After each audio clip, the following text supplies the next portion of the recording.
आरम्भं करोमि। प्रशान्ताशेषविघ्नाय दर्पसर्पापसर्पणात् सत्यामृतनिधानाय स्वप्रकाशविकासिने संसारव्यतिरेकाय कृतोत्सेकाय चेतसः प्रशमामृतसेकाय विवेकाय नमो नमः।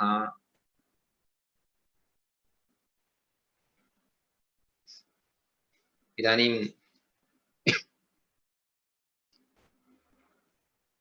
एषः बालकः इत्युक्ते तेजोनिधिः। सः इदानीं मातुः समीपं गत्वा पृच्छति। तत्र गर्दभी एवम् उक्तवती, एषः शूद्रात् जातः इति उक्तवती, तर्हि किं वास्तवं किम् इति पृच्छति। तदा सा आदौ लज्जाम् अनुभवति, अनन्तरं पूर्वं यत् प्रवृत्तं तद् वक्तुम् आरभते। किं वदति? लज्जाकरम् असत्कर्म कथं तत् कथयामि ते संसारादपि साश्चर्यं गहनं स्त्रीविचेष्टितम्। अहं किमिति वदामि, यतोहि यत् कर्म कृतं मया तत् लज्जाकरं कर्म, लज्जाकरम् असत्कर्म इत्युक्ते असमीचीनं कर्म। अतः तत् कथं ते कथयामि, तुभ्यं कथं कथयामि। संसारादपि साश्चर्यं गहनं स्त्रीविचेष्टितम्। एषः संसारः एव वस्तुतः आश्चर्यजनकः, तदपेक्षयापि आश्चर्यं जनयति स्त्रियां विचेष्टितम् इत्युक्ते स्त्रियां चरितम्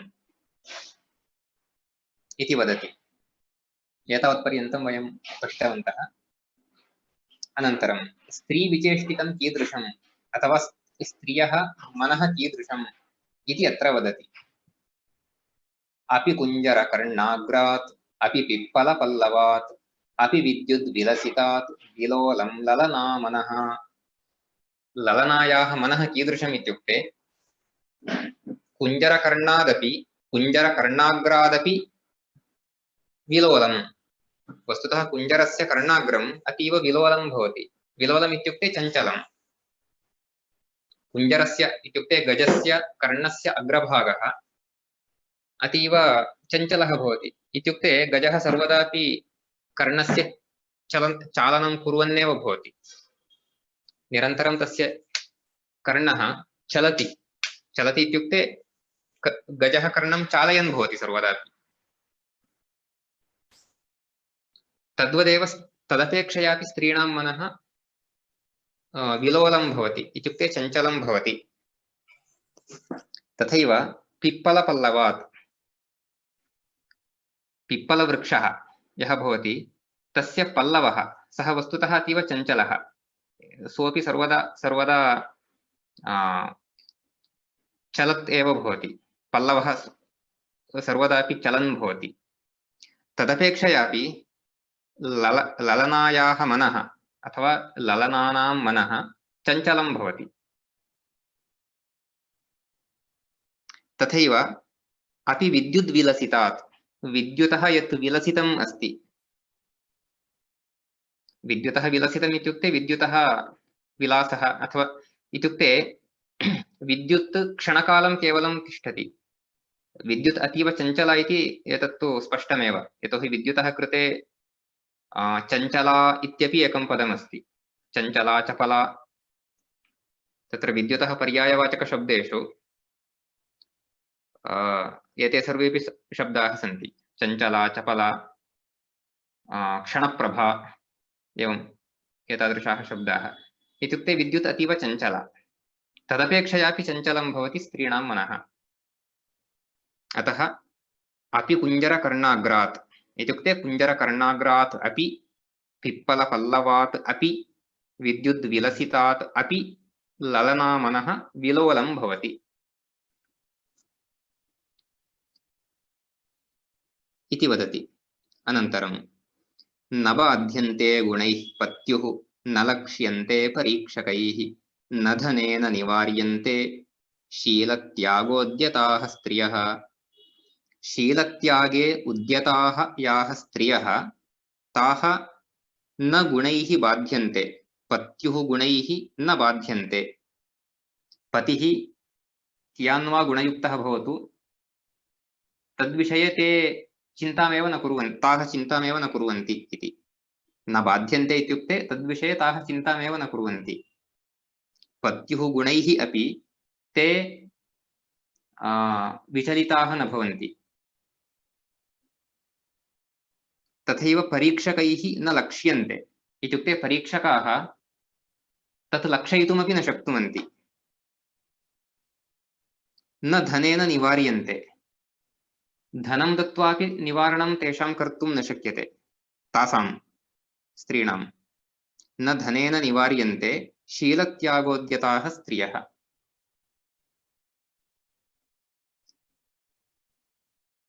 इति स्त्रीणां एषः स्वभावः इति वदति।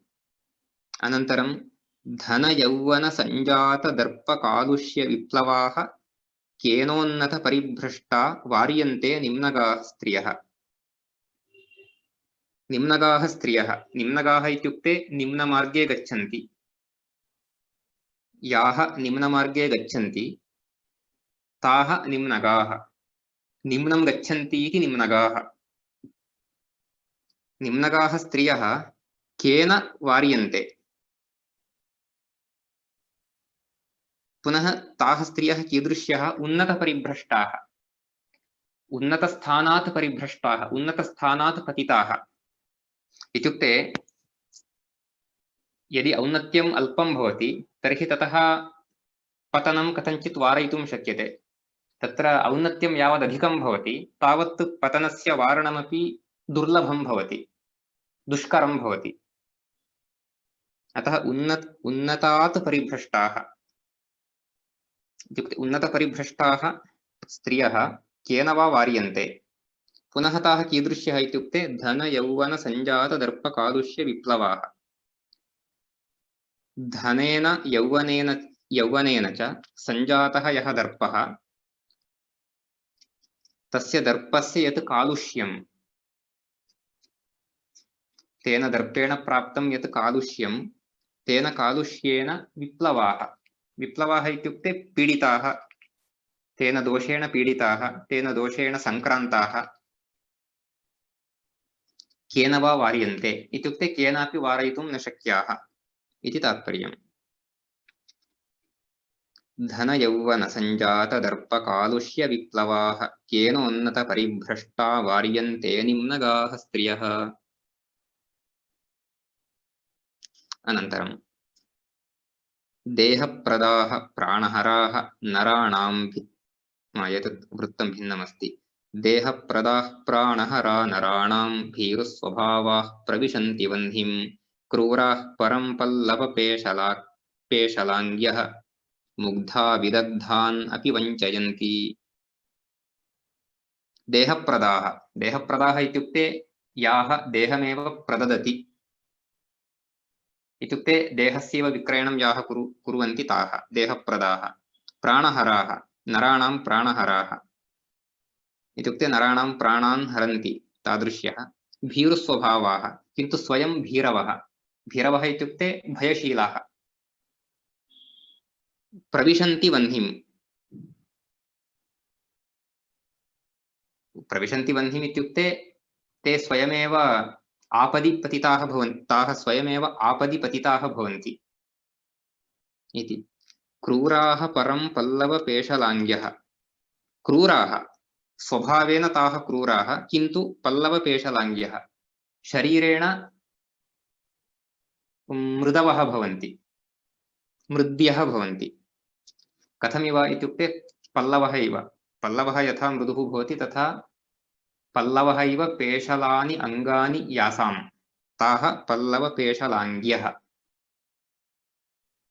इत्युक्ते पल्लवः इव यासाम् अङ्गानि मृदूनि सन्ति तादृश्यः। ताः मुग्धाः किन्तु विदग्धान् अपि वञ्चयन्ति। विदग्धाः इत्युक्ते विद्वांसः पण्डिताः, तान् अपि वञ्चयन्ति। स्वयं मुग्धाः एव दृश्यन्ते किन्तु विदग्धान् अपि वञ्चयन्ति। एवञ्च देहप्रदाः प्राणहराः नराणां भीरुस्वभावाः प्रविशन्ति वह्निं क्रूराः परं पल्लवपेशलाङ्ग्यः मुग्धाः विदग्धान् अपि वञ्चयन्ति। तत्र विसर्गस्य लोपः जातः मुग्धाः इत्यत्र। मुग्धा विदग्धानपि वञ्चयन्ति इति एतावदुक्त्वा एतावत् सा स्त्रीणां स्वभावविषये वदति पुत्रम्। अनन्तरं स्वस्य जीवने किं प्रवृत्तं पूर्वम् इति इदानीं वक्तुम् आरम्भं कृतवती। अहं पुरा रजस्नाता काले कुसुमलाञ्छने एकाकिनी पुष्पवने यौवनोन्मादिनी स्थिता। इदानीं पूर्वं किं प्रवृत्तम् इति तां कथां वक्तुम् आरभते। अहं पुरा रजस्नाता, अहं पूर्वं कदाचित् यदा रजस्वला सञ्जाता कुसुमलाञ्छने काले, कुसुमलाञ्छनः इत्युक्ते मन्मथः इत्यर्थः। कुसुमलाञ्छने काले, तत्र कुसुमलाञ्छनः कालः इत्युक्ते प्रायः वसन्त ऋतुः इत्यर्थः स्यात्, इत्युक्ते सः वसन्त ऋतुः आसीत् इति। अथवा कामेन पीडिता सती, यस्मिन् काले कामपीडिता तस्मिन् काले इत्यपि अर्थः वक्तुं शक्यते। कुसुमलाञ्छनः इत्यस्य वसन्त ऋतुः इत्यर्थः यदि स्वीक्रियते तर्हि कुसुमलाञ्छने काले इत्युक्ते वसन्त ऋतौ इत्यपि अर्थः स्वीकर्तुं शक्यते, उभयथापि। तस्मिन् काले एकाकिनी पुष्पवने यौवनोन्मादिनी स्थिता।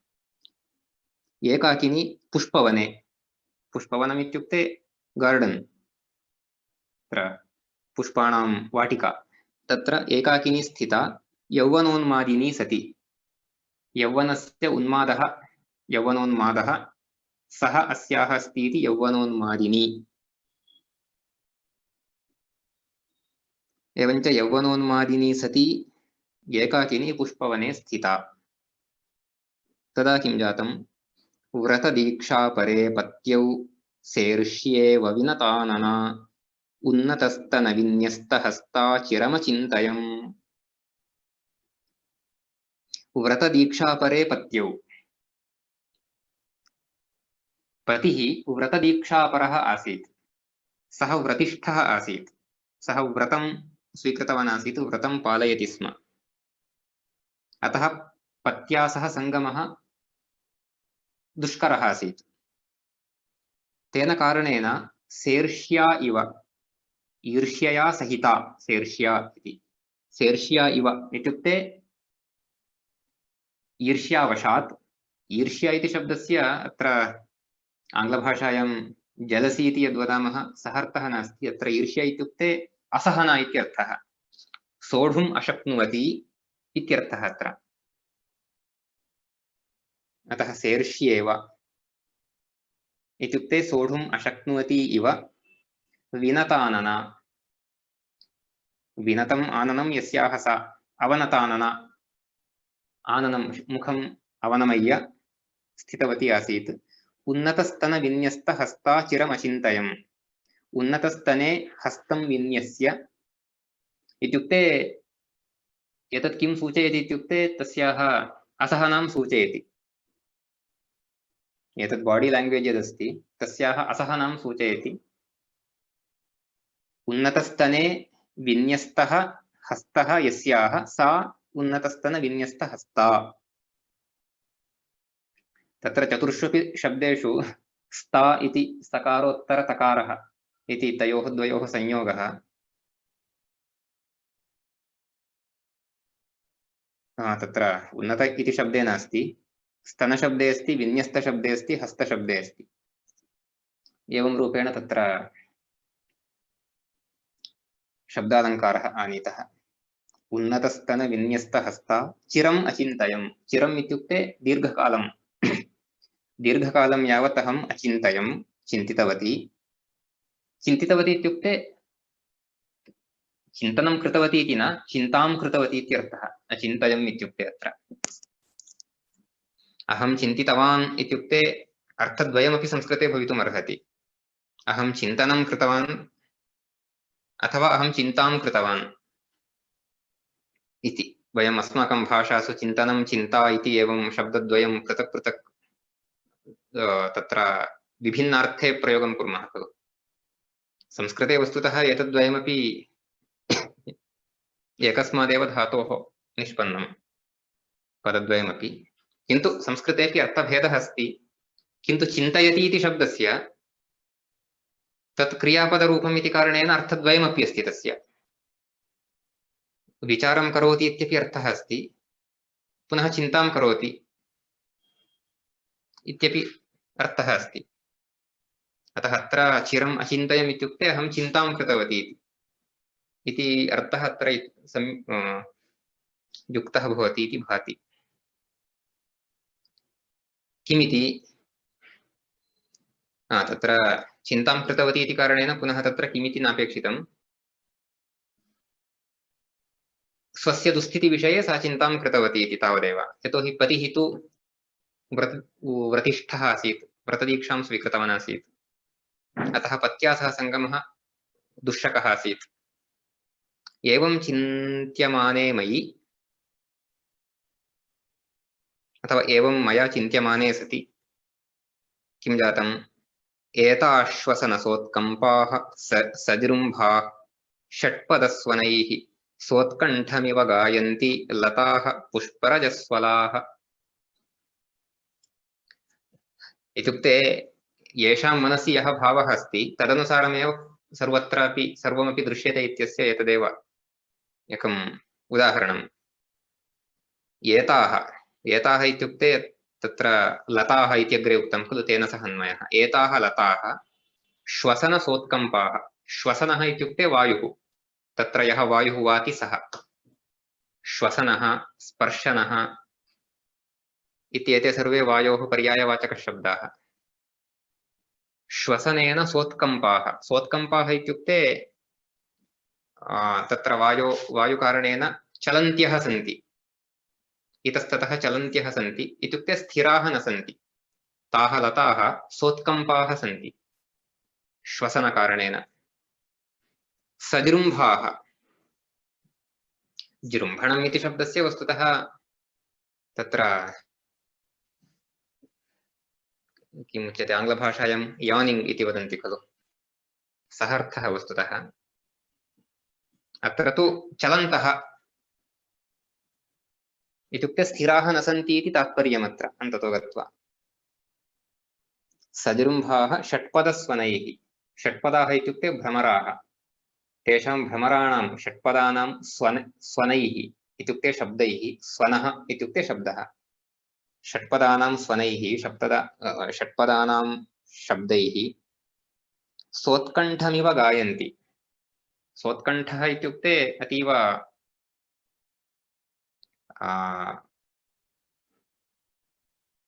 उत्साहिन्यः सत्यः। उत्कण्ठा इति शब्दस्य एक्सैट्मेंट इति आङ्ग्लभाषायां यदुच्यते,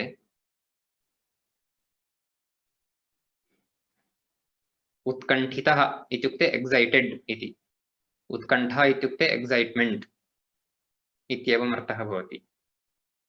उत्कण्ठया सहिताः सोत्कण्ठाः।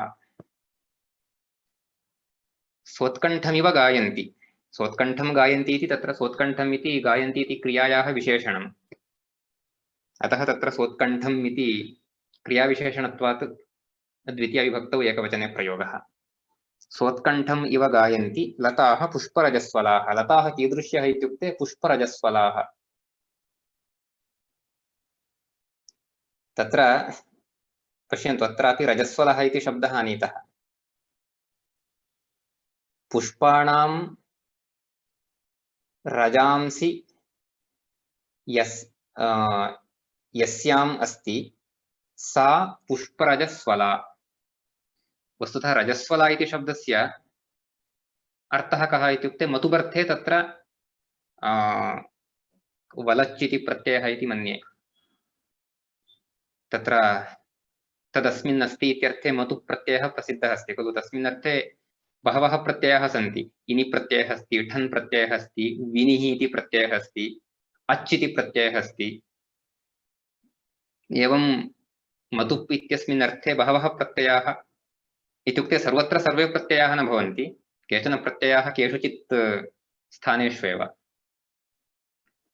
अतः अत्र वलच् इत्यपि कश्चन प्रत्ययः अस्ति स एव प्रत्ययः अत्र इति मन्ये। उदाहरणार्थं शिखा अस्य अस्ति इति शिखावलः इति, इत्युक्ते यः शिखां धृतवान् सः शिखावलः इति। तथैव रजस्वला इत्यत्रापि प्रत्ययः स एव प्रायः, रजः अस्याः अस्ति इति रजस्वला इति।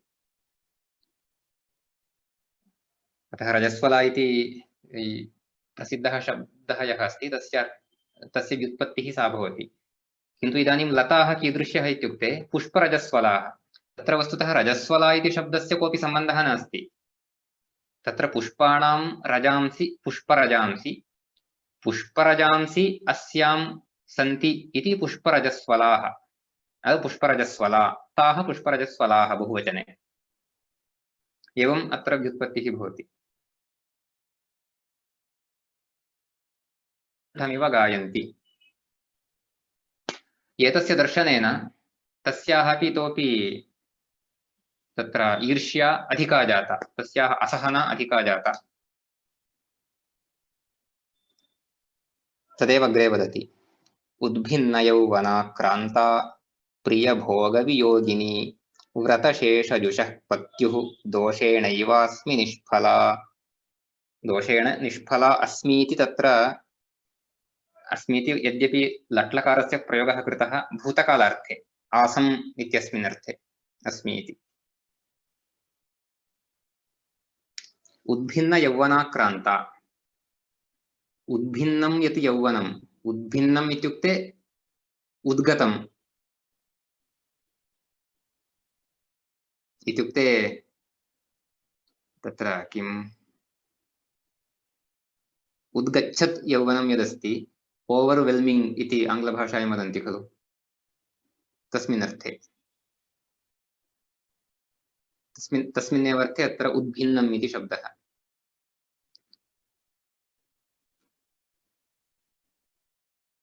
एवञ्च उद्भिन्नं यत् यौवनं तेन यौवनेन आक्रान्ता सती अहं किं कृतवती, प्रियभोगवियोगिनी।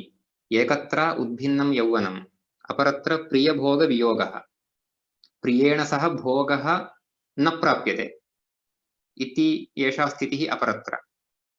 एवञ्च प्रियभोगस्य वियोगः यस्याम् अस्ति सा प्रियभोगवियोगिनी।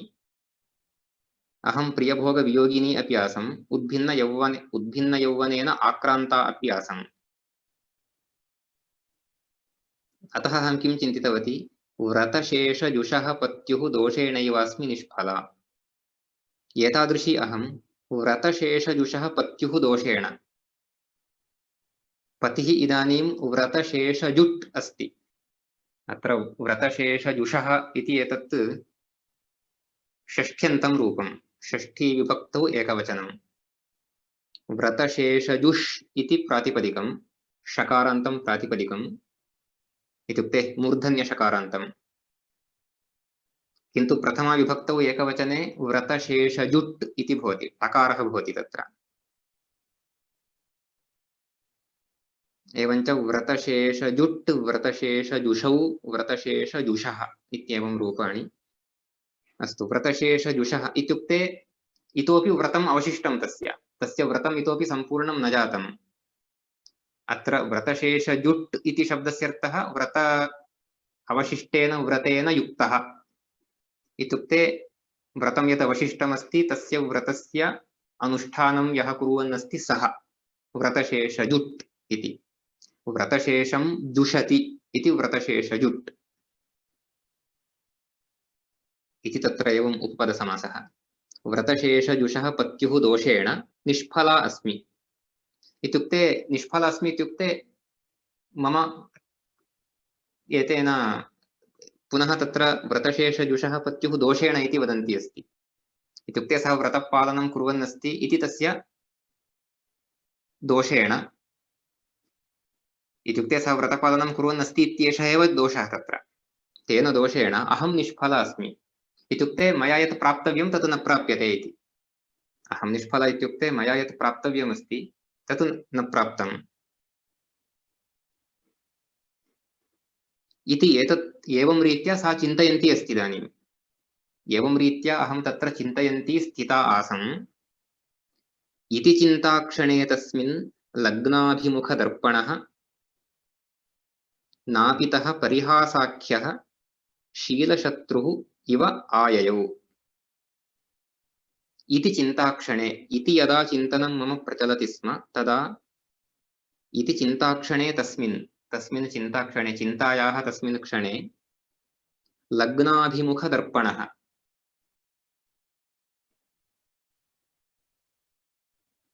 तत्र लग्नाभिमुखदर्पणः इत्यत्र एतस्य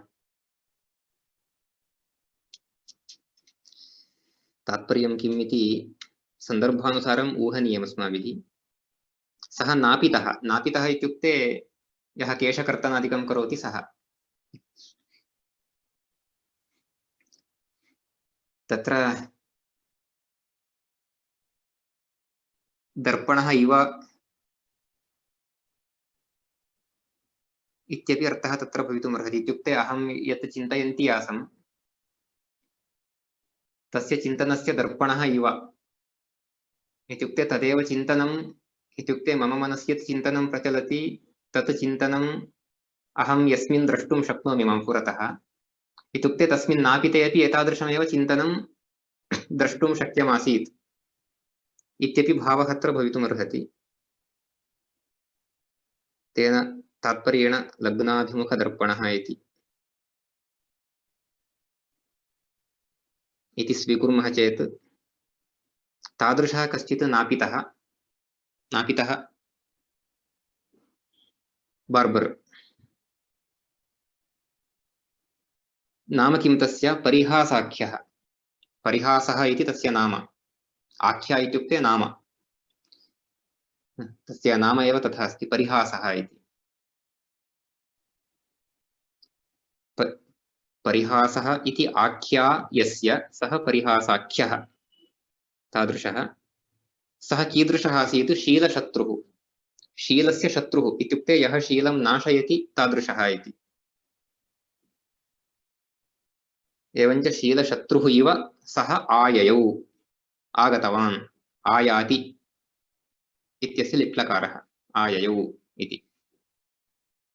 शीलशत्रुरिवाययौ समामेकाकिनीं दृष्ट्वा नष्टसंवृतिकातरां पस्पर्शोत्कम्पिनीं पादनखग्रहणलीलया। सः माम् एकाकिनीं दृष्ट्वा नष्टसंवृतिकातरां, संवृतिः नष्टा, संवृतिः इत्युक्ते संवरणम् इत्युक्ते वस्त्रेण आच्छादनं, तदपि नष्टमासीत्। इत्युक्ते वस्त्रं पतितम् इत्यपि मया न अवहितं, तत्रापि मया लक्ष्यं न कृतम्। अतः नष्टसंवृतिकातरा, कातरा इत्युक्ते चिन्ताक्रान्ता इत्यर्थः।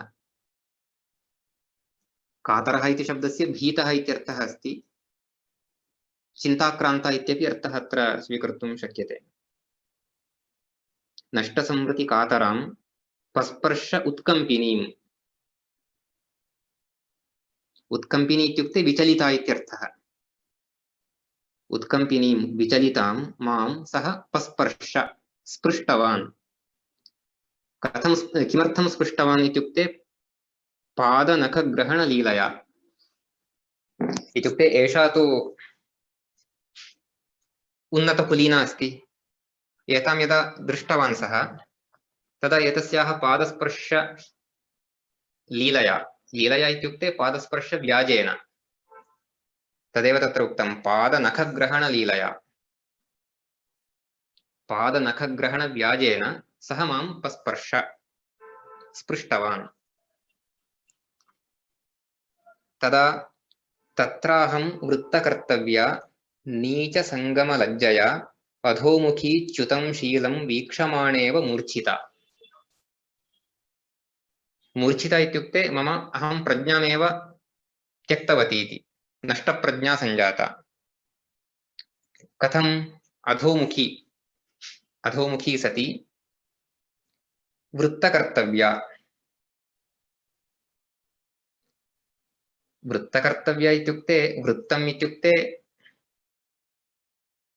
यत् सम्पन्नं तत् इत्यर्थः भवति। वृत्तकर्तव्य इत्यस्य सम्पन्नकर्तव्या इत्यर्थः भवति। तत्र तस्याः कर्तव्यं किम् आसीत् इति अत्र स्पष्टं न ज्ञायते। नीचसङ्गमलज्जया, एषः नीचः इत्युक्ते तस्य सः नापितः अपि दुष्टः स्यात् इत्युक्ते तस्य नापितस्य विषये अपि सः पूर्वं जानीयात्। सः वस्तुतः नीचः, तेन नीचेन सह सङ्गमः क्रियते इति लज्जया अधोमुखी अहं च्युतं शीलं वीक्षमाणा इव मूर्छिता। इत्युक्ते मम शीलं च्युतं जायमानमस्ति इत्येतत् वीक्षमाणा इव मूर्छिता। इत्युक्ते मम शरीरप्रज्ञां त्यक्तवती। इत्युक्ते तेन नापितेन सङ्गमः कृतः मया इत्येतत् सूच्यरूपेण एवं वदति। तत्राहं वृत्तकर्तव्या नीचसङ्गमलज्जया अधोमुखी च्युतं शीलं वीक्षमाणेव मूर्छिता। यदा एतत् प्रवृत्तम् अविदूरे चरन्ती सा खरी सर्वं ददर्श तत् गूढगर्भप्रदं चैतत् कर्म मे कुलपातकम्। अविदूरे, अविदूरे इत्युक्ते न अतिदूरे इत्युक्ते समीपे एव। सा गर्दभी, खरी इत्युक्ते गर्दभी इत्यर्थः। खरः खरी, खरः इत्युक्ते गर्दभः, खरी गर्दभी।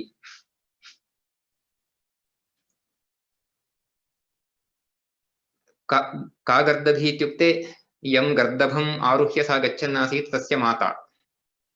इत्युक्ते तत्र या गर्दभी एतेन मिलिता सा एव। सा गर्दभी तत्रैव चरन्ती आसीत्। सा एतत् सर्वं ददर्श, एतत् सर्वं सा दृष्टवती। अत एव सा जानाति, तदेव सा तस्याः पुत्रम् उक्तवती इति वदति। गूढगर्भप्रदं चैतत् कर्म मे कुलपातकम्।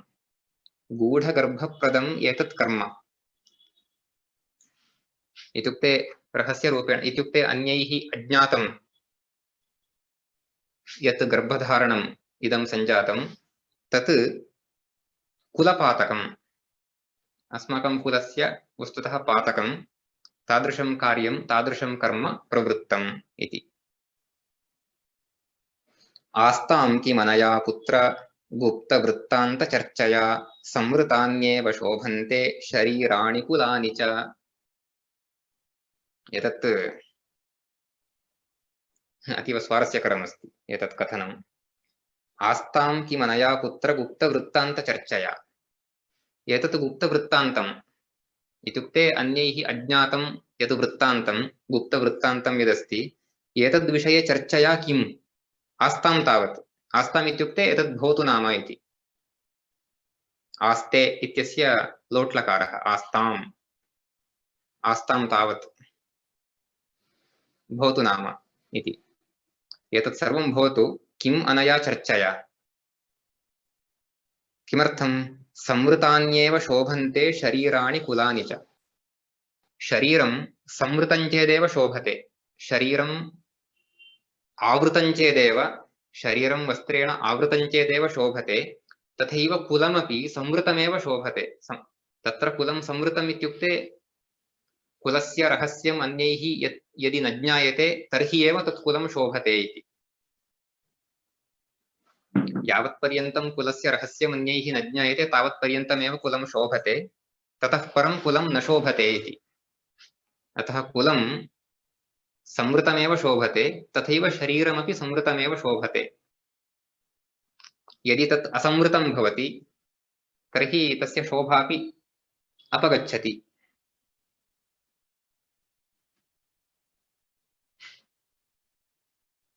इति मातुर्वचः श्रुत्वा यातः सह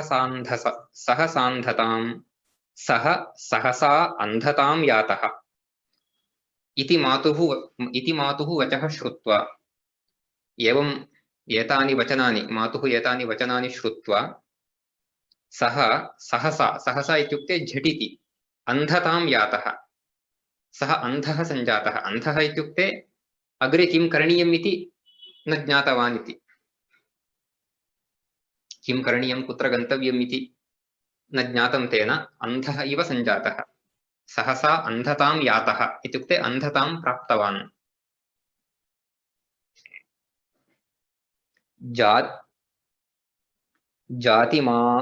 जातिमानावपतनात् निर्जीवित इवाभवत् जातिमानस्य अवपतनात् जातिविषये तस्य यः मानः आसीत् मानः इत्युक्ते अभिमानः अहङ्कारः जातिविषये तस्य यः मानः अभिमानः आसीत् तस्य पातः सञ्जातः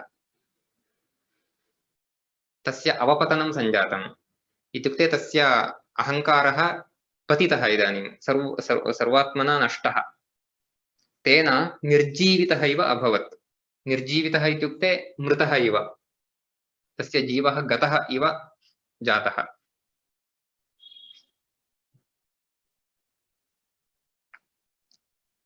इति मातुर्वचः श्रुत्वा यातः स सहसान्धतां जातिमानावपतनात् निर्जीवित इवाभवत् अथ गत्वा निराहारः सकैलासाट्टहासिनीम् आशां ब्राह्मण्यबद्धाशः चचार सुचिरं तपः अथ इत्युक्ते अनन्तरं गत्वा निराहारः सः कैलासाट्टहासिनीम्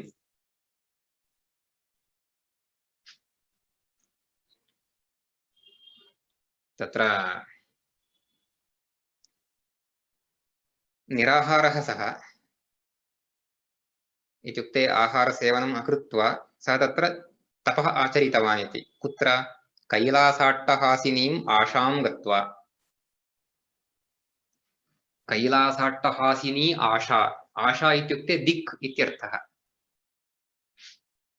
दिक् इत्यस्य पर्यायवाचकशब्देषु एते सर्वे आशा हरित् ककुप् इत्यादयः शब्दाः सन्ति आशा इति आकारान्तस्त्रीलिङ्गशब्दः एव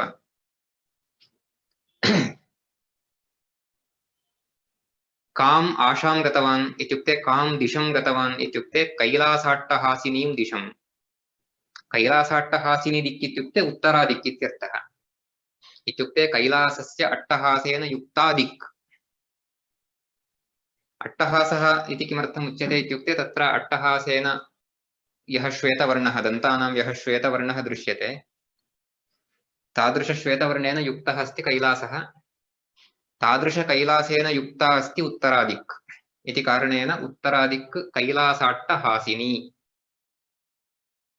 इत्येवम् एवञ्च कैलासाट्टहासिनीम् आशाम् इत्युक्ते उत्तरां दिशं गत्वा निराहारः सन् ब्राह्मण्यबद्धाशः ब्राह्मण्यबद्ध इदानीं तु अहं ब्राह्मणः नास्मि इति भावः तस्य मनसि उत्पन्नः यतोहि अहं ब्राह्मणात् जातः नास्मि अतः वस्तुतः मयि ब्राह्मण्यं नास्ति इति ज्ञानं तस्मिन् उत्पन्नम् इदानीं सा किं चिन्तयति तर्हि मया एतत् ब्राह्मण्यं प्राप्तव्यम् इति ब्राह्मण्यबद्धाशः ब्राह्मण्ये बद्धा आशा यस्य सः ब्राह्मण्यबद्धाशः इत्युक्ते ब्राह्मण्यं प्राप्तुं यस्य आशा अस्ति सः किं कृतवान् सुचिरं तपः चचार सुचिरम् इत्युक्ते दीर्घकालं यावत् तपः चचार तपः आचरितवान्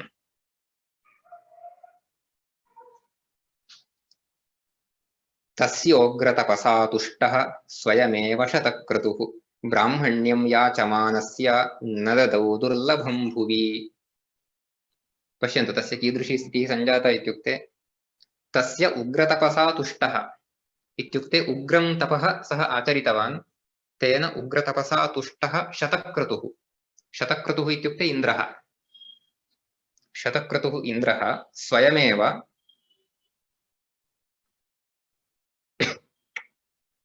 तस्य पुरतः प्रत्यक्षः जातः वस्तुतः, किन्तु ब्राह्मण्यं याचमानस्य तस्य न ददौ। सः ब्राह्मण्यं याचितवान्, किन्तु इन्द्रः तस्मै ब्राह्मण्यं न दत्तवान्।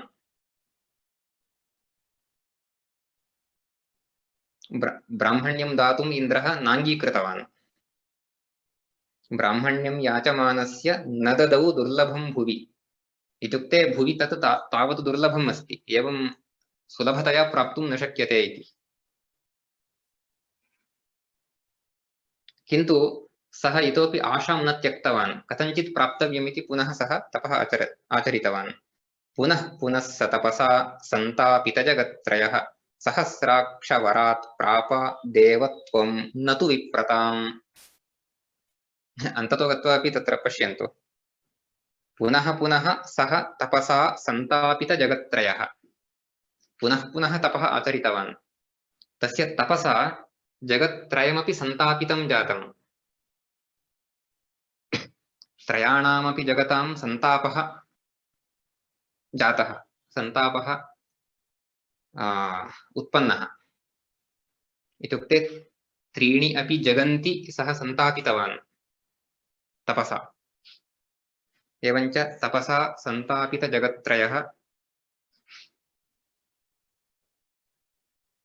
सहस्राक्षवरात् प्राप, सहस्राक्षस्य वरात् प्राप, प्राप इत्युक्ते प्राप्तवान्। सहस्राक्षः इत्युक्ते इन्द्रः, इन्द्रस्य परं नाम सहस्राक्षः इति। सहस्रम् अक्षीणि यस्य सः सहस्राक्षः।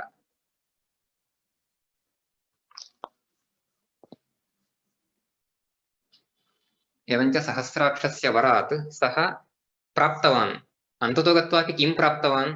देवत्वं प्राप्तवान्, न तु विप्रताम्। तथापि विप्रत्वं न प्राप्तवान् सः। एतत् किमर्थम् उच्यते इत्युक्ते यदि तत् नष्टं तर्हि तस्य पुनः प्राप्तिः अतीव दुर्लभः अस्ति। तावत् सरलं नास्ति। देवत्वं वा प्राप्तुं शक्यते, न तु विप्रत्वम्। इत्युक्ते कुलविषये सः यत्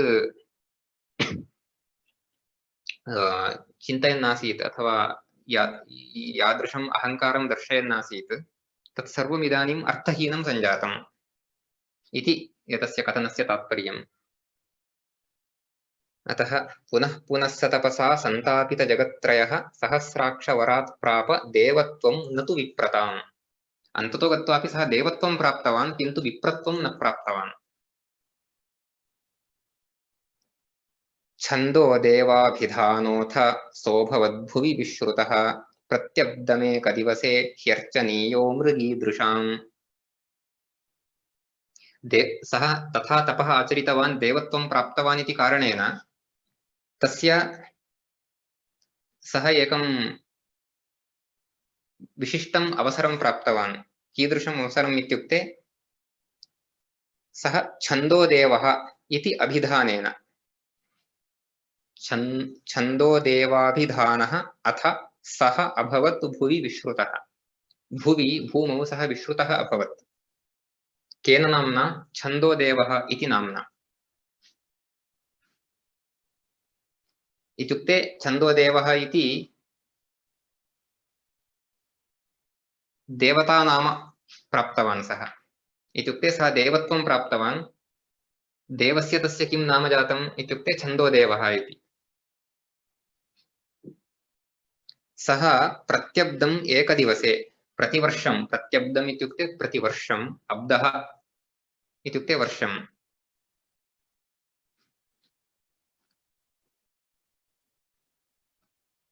प्रत्यब्दम् इत्युक्ते प्रतिवर्षम्, एकदिवसे, एकस्मिन् दिवसे अर्चनीयः मृगीदृशाम्, मृगीदृशाम् अर्चनीयः सञ्जातः। मृगीदृशः इत्युक्ते मृगीणां दृशः इव दृशः यासां ताः इत्युक्ते सुन्दर्यः इत्यर्थः। मृगीदृशः इत्युक्ते सुन्दर्यः। मृगीदृश् इति प्रातिपदिकं, शकारान्तं प्रातिपदिकं प्रथमाविभक्तौ एकवचने मृगीदृक् इति भवति।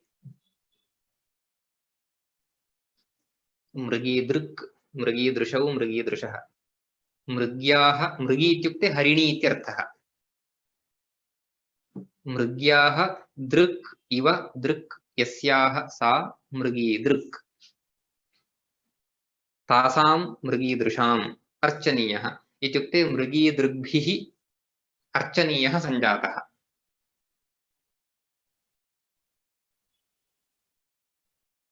एषः कः इति मा पृच्छन्तु अहं एतादृशं देवं कमपि न जानामि न श्रुतवान् अपि एषः देवः केवलं क्षेमेन्द्रस्य कथायाम् अस्ति न तु वस्तुतः अतः एषा केवलं कथा अस्ति न तु कुत्रापि पुराणे अहं न जानामि अस्ति वा इति कदाचित् पुराणकथायां कुत्रापि स्यात् किन्तु एवं रीत्या कस्यापि देवस्य प्रसिद्धिः नास्ति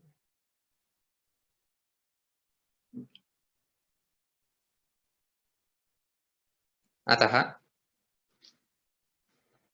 एतावदुक्त्वा अन्ते निगमनं क्रियते इत्युक्ते कन्क्लूषन् किमिति सम्मोहपातालविशालसर्पः तस्मान्न कार्यः कुलजातिदर्पः शमक्षमादानदयाश्रयाणां शीलं विशालं कुलमामनन्ति सम्मोहपातालविशालसर्पः सम्मोहरूपपाताले विद्यमानः विशालः सर्पः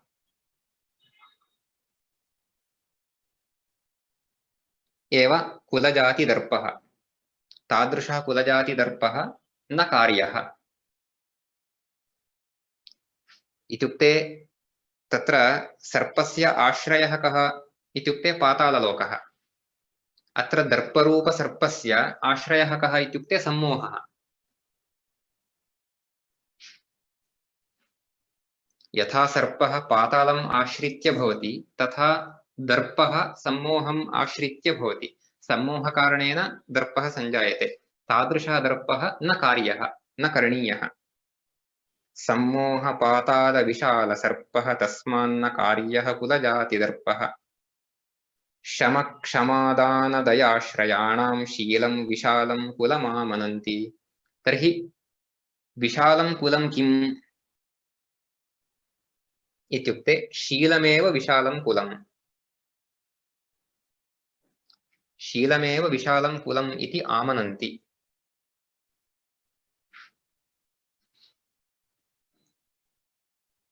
कीदृशं शीलम् इति चेत् शमक्षमादानदयाश्रयाणाम्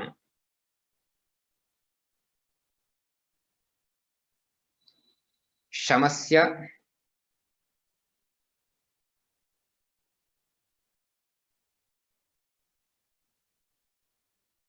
एतेषां शीलम् इत्युक्ते शमस्य आश्रयः यः भवति तथैव क्षमायाः आश्रयः यः भवति दानस्य आश्रयः यः भवति दयायाः आश्रयः यः भवति तस्य यत् शीलम् अस्ति तत् शीलमेव विशालं कुलम् इति इत्युक्ते यः शमवान् अस्ति यस्य शमः अस्ति यस्य मनुष्यस्य शमः अस्ति तस्य शीलमेव विशालं कुलं तथैव यस्य क्षमा अस्ति इत्युक्ते क्षमा इत्युक्ते सहनशक्तिः तत्र ईर्ष्या इत्यस्य विरुद्धपदं क्षमा इति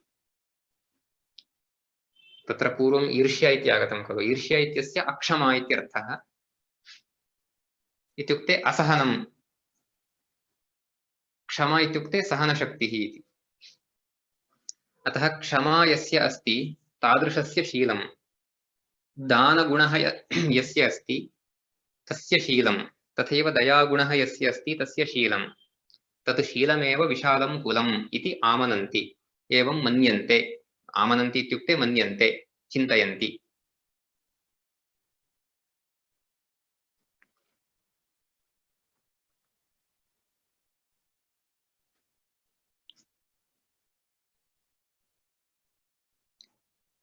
एतावदुक्त्वा तर्हि वस्तुतः कुलीनः उत्तमकुलजातः इति कम् उद्दिश्य वयं वक्तुं शक्नुमः इति चेत् कः इति इदानीं वदति माता न यस्यास्त्यविवेकराशिः पुनर्भवाब्धिर्जनको न यस्य यस्य प्रसक्ता दयिता न तृष्णा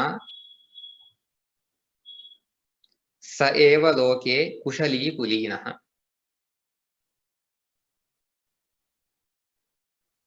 यस्य माता अविवेकराशिः नास्ति, माता न यस्य अस्ति अविवेकराशिः इत्युक्ते यस्य माता अविवेकराशिः नास्ति इत्युक्ते यस्य माता अविवेकस्य राशिः नास्ति इत्युक्ते अविवेकिनी नास्ति सः सः एव कुलीनः। पुनर्भवाब्धिर्जनको न यस्य यस्य जनकः पुनर्भवाब्धिः। पुनर्भवः इत्युक्ते पुनर्जन्म इत्यर्थः। पुनर्जन्मनः सागरः इत्यर्थः पुनर्भवाब्धिः इत्युक्ते यः पुनर्जन्मस्य कारणीभूतः भवति तादृशः जनकः यस्य नास्ति इत्युक्ते यस्य पुत्ररूपेण जन्म प्राप्य पुनः अग्रे जन्म प्राप्तव्यं तादृशः जनकः यस्य नास्ति सः कुलीनः। तथैव यस्य प्रसक्ता दयिता न तृष्णा यस्य तृष्णा दयिता न प्रसक्ता। दयिता इत्युक्ते प्रिया इत्यर्थः। तृष्णा यस्य प्रिया न सञ्जाता सः तादृशः एव लोके कुशली कुलीनः। कुशली इत्युक्ते सुखी कुलीनश्च उत्तमकुलजातः इति परिगणयितुं शक्यः इति।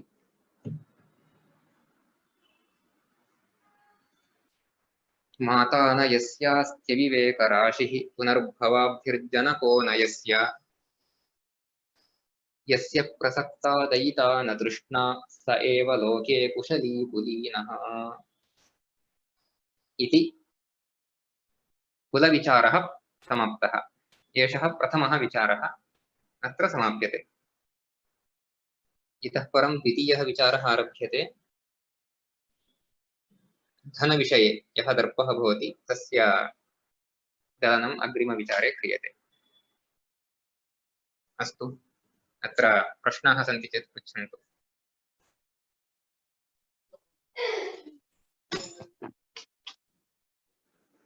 नमस्ते महोदयः। नमस्ते प्रतिमा भगिनी। ಪಲ್ಲವ ಅನಿಶ್ಚಿತ ಹೇಗೆ? ಪಲ್ಲವ ಅನಿಶ್ಚಿತ ಅಂದ್ರೆ ನನಗೆ ಅರ್ಥ ಆಗ್ಲಿಲ್ಲ. ಅನಿಶ್ಚಿತಂ ಇತ್ಯುಕ್ತೆ ಚಂಚಲಂ ಇತ್ಯರ್ಥಃ. ಅಲ್ಲ, ಪಲ್ಲವ ಅಂದ್ರೆ ಚಿಗುರು ಅಲ್ವಾ? ಚಿಗುರು ಚಂಚಲ ಆಗುವುದು ಹೇಗೆ? ಅಂದ್ರೆ ಅದು ಮುಂದೆ ಅದಾಗುತ್ತೆ. ಚಂಚಲಂ ಇತ್ಯುಕ್ತೆ ತತ್ ವಾಯುನಾ ವಾಯುಕಾರಣೇನ ಸರ್ವದಾ ಚಲತಿ ಇತಿ। अपि च तत् दृढं न भवति इति कारणेन पल्लवः दृढः न भवति इति कारणेन किञ्चित् वायुः वाति चेदपि तत् चलति इति तात्पर्यम्। ಹಾಗೆ ನಾನು ಚಂಚಲ ಅಂದ್ರೆ ಅದು ಹಾಗೆ ಇರೋದಿಲ್ಲ ಅಂತ ಆ ರೀತಿ ಚಂಚಲವೋ ಅಂತ ಎಣಿಸಿದೆ. ವ್ರತಶೇಷ ಜುಷ ಅಂದ್ರೆ ಅರ್ಥ ಆಗ್ಲಿಲ್ಲ. इत्युक्ते सः व्रतं पालयन् आसीत्, तस्याः पतिः व्रतं पालयन् आसीत्, इतोपि व्रतम् अवशिष्टम् आसीत्। व्रतस्य शेषं सः दुषति स्म। दुषति इत्युक्ते अत्र आचरति, पालयति, अनुसरति इत्यर्थः स्वीकरणीयः। ವ್ರತ ಪಾಲನೆ ಮಾಡ್ತಾ ಇದ್ದಾನೆ, ಪಾಲನೆ ಮಾಡ್ತಾ ಇದ್ದಾನೆ ಅಥವಾ ಪಾಲನೆ ಇನ್ನು ಸ್ವಲ್ಪ ಇದೆ ಆ ರೀತಿ. ಇನ್ನು ವ್ರತ ಪೂರ್ತಿ ಮುಗಿದಿರಲಿಲ್ಲ ಅಂತ. ವ್ರತ ಪೂರ್ತಿ ಮುಗಿದಿರಲಿಲ್ಲ. ಸರಿ, ವ್ರತ ಪೂರ್ತಿ ಮುಗಿದಿರಲಿಲ್ಲ, ಇನ್ನು ವ್ರತದ ಪಾಲನೆ ಮಾಡ್ತಾ ಇದ್ದ ಅಂತ. ಸರಿ ಸರಿ, ಧನ್ಯವಾದ. व्रतस्य पालनम् इतोपि कुर्वन् आसीत्, व्रतं न समाप्तम् आसीत्। व्रतस्य शेषः व्रतशेषः, व्रतशेषं दुषति इति व्रतशेषजुट् इति एवं तत्र।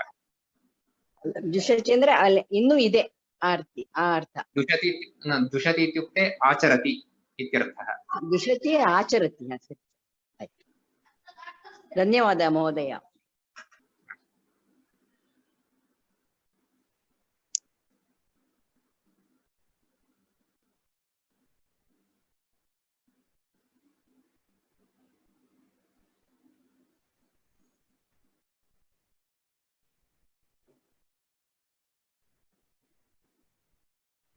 अन्यत्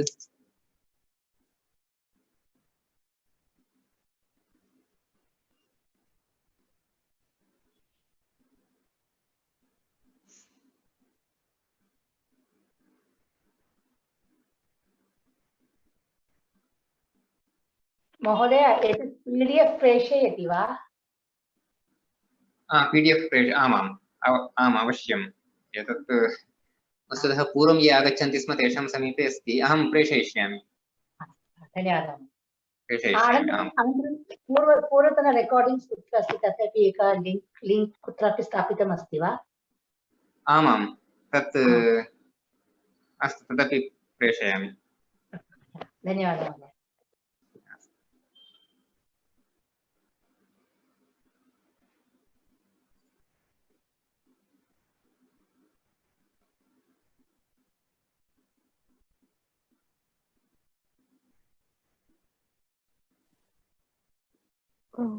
Namaste Mahodaya. I only Namaste. joined today, so I am trying to understand the context in which this is written. This kavyam that is written. I mean, is अस्तु it? इत्युक्ते भवत्या पूर्वतन रेकार्डिङ्ग् श्रोतव्यं भवति प्रेषयामि अहं लिङ्क् प्रेषयामि धन्यवादः। पूर्वतनं रेकार्डिङ्ग् शृणोति चेत् ज्ञायते। धन्यवादः महोदय। महोदय कुत्र वलच् प्रत्ययः कुत्र मतु प्रत्ययः इति कोऽपि नियमः अस्ति वा? कुत्र तस्य उपयोगः करणीयः? तत्र मतु प्रत्ययः सर्वत्रापि भवति। सर्वत्रापि मतु प्रत्ययः भवति। अन्ये प्रत्ययाः सर्वत्र न भवन्ति, कुत्रचित् भवन्ति। इत्युक्ते एकः प्रत्ययः यत्र भवति तत्र अन्यः प्रत्ययः न भवति इति नास्ति। इदानीं योगः अस्य अस्ति इत्यर्थे तत्र मतु प्रत्ययः तु भवत्येव। योगः अस्य अस्ति इत्यर्थे योगवान् इत्यर्थः निश्चयेन भवति। तथैव योगी इत्यर्थः लोके प्रसिद्धः, तत्र इनि इति प्रत्ययः। तथैव ठन् इत्यपि अन्यः कश्चन प्रत्ययः भवति, तदानीं योगिकः इति भवति। योगः अस्य अस्ति इति योगिकः इति। अतः तत्र सर्वे योग इति शब्दात् एते त्रयः अपि प्रत्ययाः भवन्ति। अतः एकत्रैव अनेके प्रत्ययाः भवितुम् अर्हन्ति। मतुपु प्रत्ययः तदस्मिन् अस्ति इत्यर्थे सर्वेभ्योऽपि शब्देभ्यः भवति, किन्तु अन्ये प्रत्ययाः सर्वेभ्यः भवन्ति इति वक्तुं न शक्यते कुत्रचित्। तत्र वलश्च प्रत्ययः अपि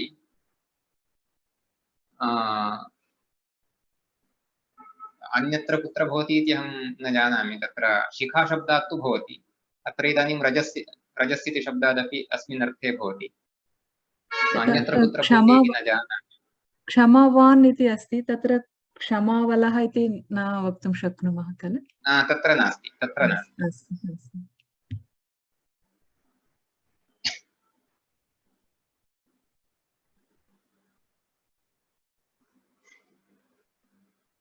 अनन्तरं विदग्धः इति दः धातुतः खलु?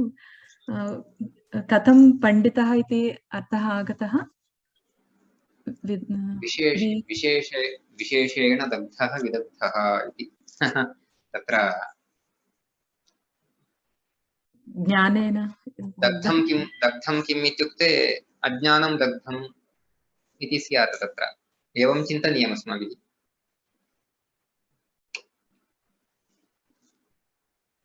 अमरकोशे तत्र अमरकोशे अस्ति वा न वा न जानामि, किन्तु तत्र विद्वान् इत्यस्मिन् अर्थे विदग्धः इति शब्दः प्रसिद्धः एव। अस्तु महोदय, धन्यवादः।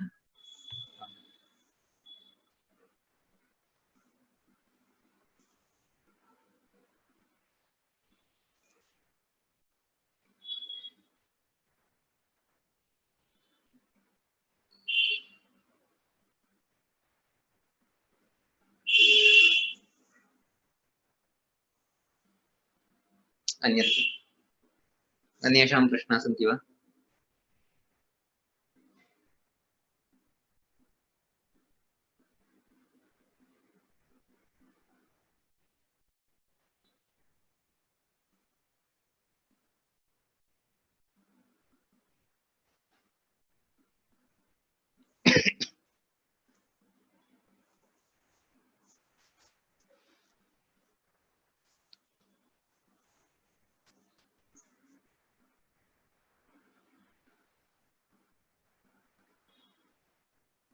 अस्तु प्रश्नाः न सन्ति चेत् वयं समापयितुं शक्नुमः।